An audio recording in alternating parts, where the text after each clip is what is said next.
Halo, assalamualaikum warahmatullahi wabarakatuh. Berjumpa lagi bersama saya di channel Pojok TKW. Halo teman-teman, bagaimana kabar hari ini? Hongkong pagi ini hujan deras teman-teman. Dan itu cuacanya sangat gelap gulita di luar sana. Tadi saya jam 11 pagi itu keluar dan saya mendapatkan kalau jam 11 pagi itu berasa seperti jam 7 atau jam 8 malam ya. Gelap gulita. Dan setelah itu ada hujan deras disertai dengan angin kencang. Tapi saya sudah sampai di rumah. Saya tadi keluar sebentar aja. Kali ini ya teman-teman, ada berita yang tidak enak lagi, yang kurang mengenakan. Ini berasal dari teman kita BMI yang berada di Taiwan, yang mana dia juga meninggal di dalam kamar kosnya.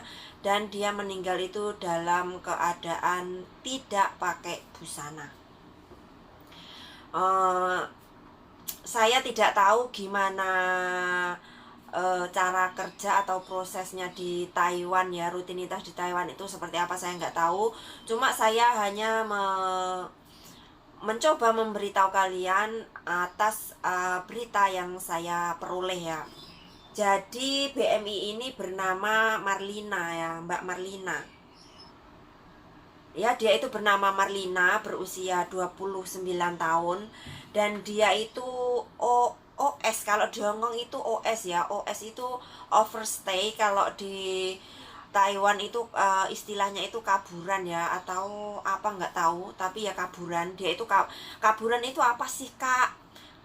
Nah, kaburan itu adalah seorang BMI atau tenaga kerja yang kabur dari rumah majikan dan dia memutuskan kontrak itu secara sepihak dengan majikan. Kabur ya kabur. Dan dia memutuskan untuk ngekos di luar dan dia bekerja menjadi kupu-kupu malam. Kupu-kupu malam itu kalau bahasa kasarnya adalah jual diri ya teman-teman, pelacur gitu loh. Jadi ya kupu-kupu malam aja lah. Jadi bahasanya itu agak halus sedikit. Dia itu open BO kemungkinan kecapean, atau dia melayani banyak klien, atau dibunuh. Ini beritanya masih simpang siur. Dan intinya BMI ini bekerja menjadi kupu-kupu malam itu sekitaran 4 bulan teman-teman. Dan dia ditemukan tewas di kamar kosnya dengan keadaan tanpa busana. Mungkin dia kecapean setelah menservis kliennya, atau juga kemungkinan dia dibunuh ya. Jadi ini masih simpang siur, dan saya berdoa semoga BMI ini mendapatkan pengampunan dosa dari Tuhan Yang Maha Esa atas segala perbuatan yang sudah dilakukan, dan semoga jasadnya bisa segera dipulangkan ke Indonesia. Tapi ya perlu diketahui kalau ya amit-amit ya guys, kalau kita itu meninggal di negara orang itu proses mengurus surat kematian itu sangat susah dan perlu waktu gitu loh. Kalau resmi itu kemungkinan agak cepat dikit, tapi kalau melihat dia itu adalah BMI yang kaburan, jadi mungkin prosesnya itu nanti akan agak sulit. Tapi kita berdoa saja semoga jasadnya segera bisa dipulangkan ke negara kita gitu ya.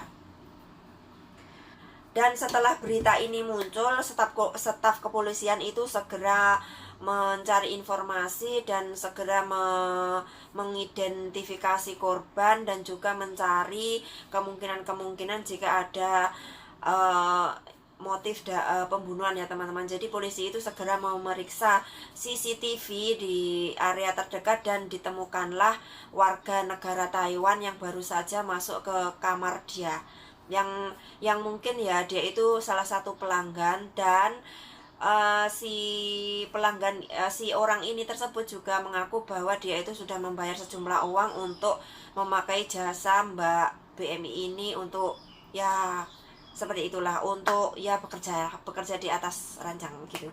Dia membayar sekitaran 3.800 NT untuk 2 kali servis. 3.800 NT itu saya nggak tahu berapa ya, saya cari dulu.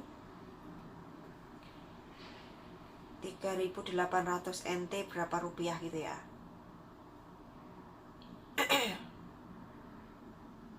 Nah, ini teman-teman.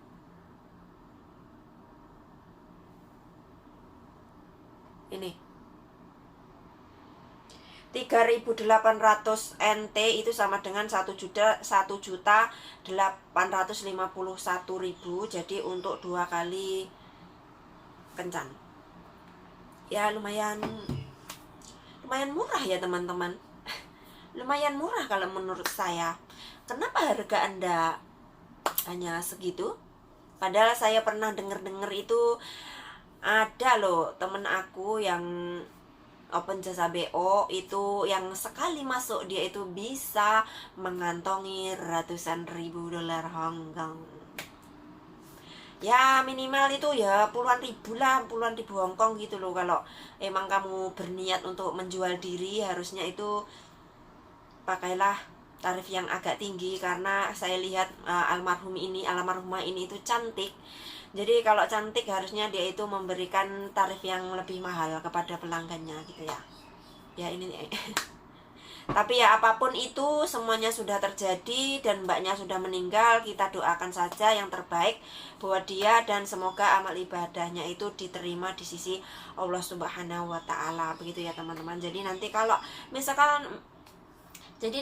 misalkan ada informasi baru lagi, kalau misalkan mbaknya ini dibunuh atau ada motif lain, nanti saya akan sambung di part yang kedua.